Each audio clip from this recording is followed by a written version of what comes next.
Doctor plus viewers அனைவருக்கும் வணக்கம். நான் டாக்டர் நித்யா, சித்தா பிசிஷியன். தலைவலி, தலை பாரம், மேக்சிமம் இந்த ஒற்றை தலைவலி அப்படின்னு சொல்ற ஒரு பிரச்சனை, மைக்ரைன் அப்படின்ற ஒரு ப்ராப்ளம் எனக்கு இருக்குங்க அப்படின்னு நிறைய பேர் சொல்லுவோம். இந்த மாதிரி இருக்கக்கூடிய தலைவலி, தலை பாரம் நம்ம எப்படிங்க சரி செய்யலாம்? எதனால் ஏற்படுது?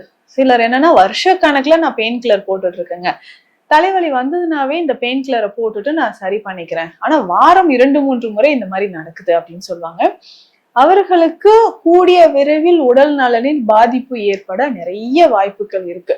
ஸோ உடல் நலனில் பாதிப்பு அப்படின்னு பார்த்தோம்னா அந்த பெயின் கில்லர்ஸ் ரெகுலரா எடுக்கிறதுனால உடல்ல பாதிப்புகள், சைடு எஃபெக்ட்ஸ் ஏற்படலாம். ஸோ அல்சர், வயிறு சம்பந்தப்பட்ட பிரச்சனைகள், வயிறு அல்சர் ஏற்படுறது, எலும்புகள், மூட்டு எலும்பு தேய்மானம், சிறுநீரக பாதிப்பு, இந்த மாதிரியான பிரச்சனைகள் ஏற்படலாம். தலைவலி எதனால் ஏற்படுதுன்றத நம்ம தெரிஞ்சுக்கணும். ஸோ சரியா உறக்கம் இல்லைனாலோ, சில வகையான மெடிசின்ஸ் இல்ல ட்ரீட்மெண்ட் ஏதாவது நான் ரொம்ப வருஷமா நான் எடுத்துக்கிட்டே இருக்கிறேன் அப்படின்னு சொல்றவங்க, அவர்களுக்குமே இந்த மாதிரி பிரச்சனைகள் ஏற்படுது. ஸோ உடல்ல அதிகமான உஷ்ணம் இருந்தாலோ, நரம்புகள் சம்பந்தப்பட்ட பிரச்சனைகள் இருந்தாலோ, அஜீர்ணம், ஸோ சரியாவே டைஜஷன் ஆகலைங்க, காலையில ஃபுட்டு சாப்பிட்டேன், இது வரைக்கும் பாருங்களேன் எனக்கு இன்னும் டைஜஷனே ஆகல அப்படின்னு நிறைய பேர் சொல்லுவாங்க.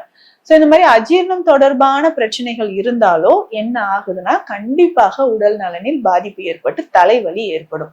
ஸோ இதுலயுமே பார்த்தோம்னா ரொம்ப ஸ்ட்ரெஸ் அண்ட் டிப்ரெஷன், தீராத தாங்க முடியாத மன அழுத்தம், ஒரு மன கலக்கம் அப்படின்னு சொல்லுவோம், ஆன்சைட்டி, ஃபியர், இந்த மாதிரி இருக்கும்பொழுதும் ஒரு ஃபியர்னால நமக்கு அதிகமான தலைவலி ஏற்பட வாய்ப்புகள் இருக்கு.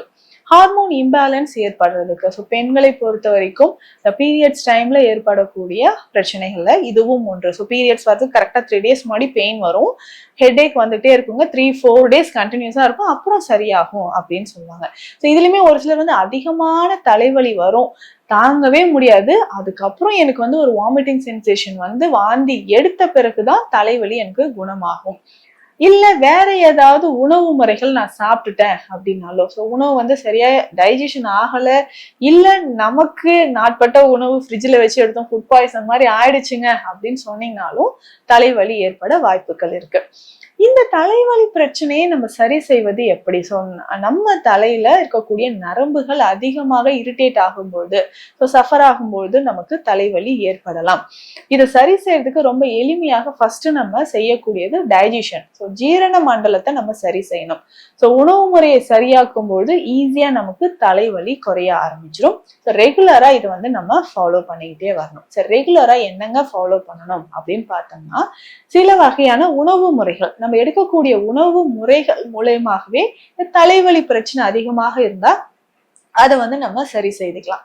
சரி, என்னங்க உணவு முறையை நம்ம ஃபாலோ பண்ண போறோம் அப்படின்னு பார்த்தோம்னா, ஈஸியா, அதாவது ஸ்பைசஸ் அப்படின்னு சொல்லுவோம் இல்லைங்களா, இதுதான் மசாலா பொருட்கள் அப்படின்னு சொல்றது. பெரும்பாலும் எதுல சேர்ப்பாங்க நம்ம கவனிச்சு பார்த்தோம்னா, ஈஸியா டைஜஷன் ஆகாத ஹெவியா ஒரு ஃபுட்டு சாப்பிட்றோம், அதிகமான கொழுப்பு சத்து இருக்கக்கூடிய உணவுகள் சாப்பிட்றோம்னா அந்த மசாலா பொருட்கள் சேர்ப்போம். அப்ப இந்த மசாலா பொருட்கள் நம்ம வந்து செரிமானத்தை தூண்டக்கூடியது. இப்ப தலைவலி இருக்கும்போது உடனே நம்ம என்ன பண்ணலாம்னா இந்த கஷாயத்தை நம்ம ட்ரை பண்ணலாம். அதுவும் டைஜஷன் ஆகாம எனக்கு வந்து புளிச்ச ஏப்பம், நெஞ்செரிச்சல் இருந்துகிட்டு இருக்குன்னா இதை வந்து சிம்பிளா நம்ம ஃபாலோ பண்ணும்போதே நல்ல இம்ப்ரூவ்மெண்ட் தெரிய ஆரம்பிக்கும்.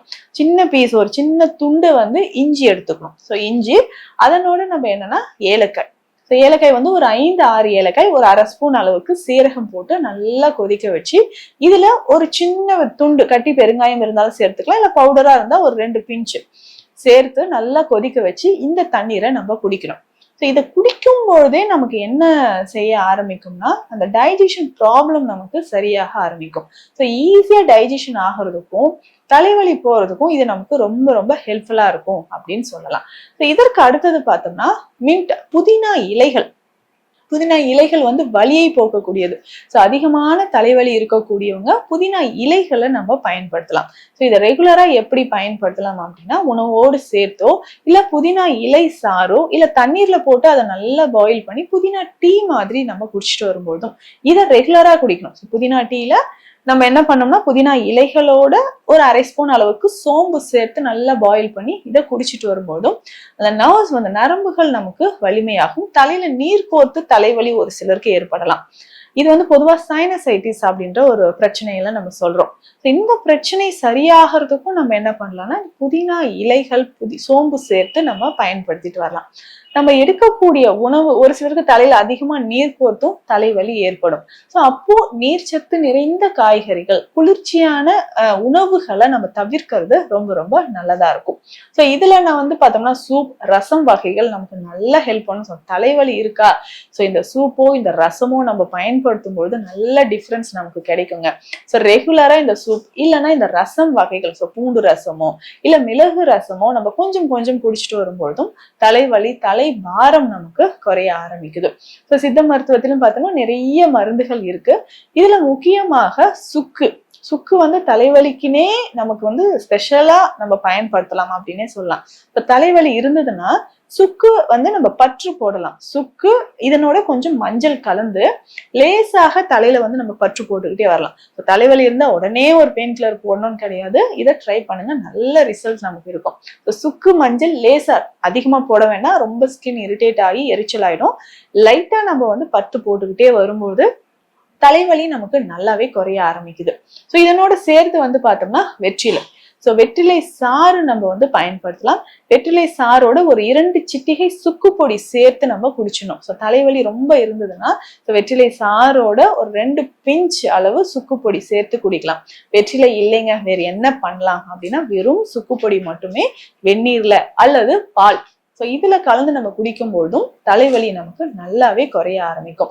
ரெகுலரா எனக்கு தலைவலி இருந்துகிட்டே இருக்குங்க, இதுக்கு என்ன பண்ணலாம்? ரொம்ப சிம்பிளா கிராம்பு.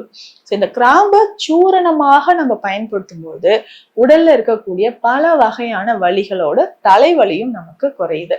சோ தலைவலி குறைவதற்கு இந்த கிராம்பு அல்லது லவங்காதி சூரணம் அப்படின்ற மருந்து சித்த மருத்துவத்துல இருக்கு. ஒரு 1/2 ஸ்பூன் அளவு எடுத்து வெந்நீர்ல கலந்து சாப்பிடலாம் அல்லது தேன்ல கலந்து நம்ம பயன்படுத்தலாம். சோ இந்த மாதிரி நம்ம பயன்படுத்தும் போது நல்ல இம்ப்ரூவ்மெண்ட் தெரியும். தலைவலி கொஞ்சம் கொஞ்சமாக நமக்கு குணமாக ஆரம்பிக்கும். சோ இந்த பதிவில் நீண்ட நாட்களாக தலைவலியில் அவதிப்படக்கூடியவங்க என்னென்ன மருத்துவ குறிப்புகள், சித்த மருந்துகள் என்ன பயன்படுத்தலாம் அப்படின்றத பார்த்தோம். சோ தலைவலி இது தொடர்பான பிரச்சனைகளால் நீண்ட நாளாக நீங்க அவதிப்பட்டீங்கன்னா அகத்தியர் மாமுனிவர் அருளால கூடிய விரைவில் நலம் பெற நான் வேண்டுகிறேன். மீண்டும் அடுத்த பதிவில் சந்திக்கலாம். நன்றி.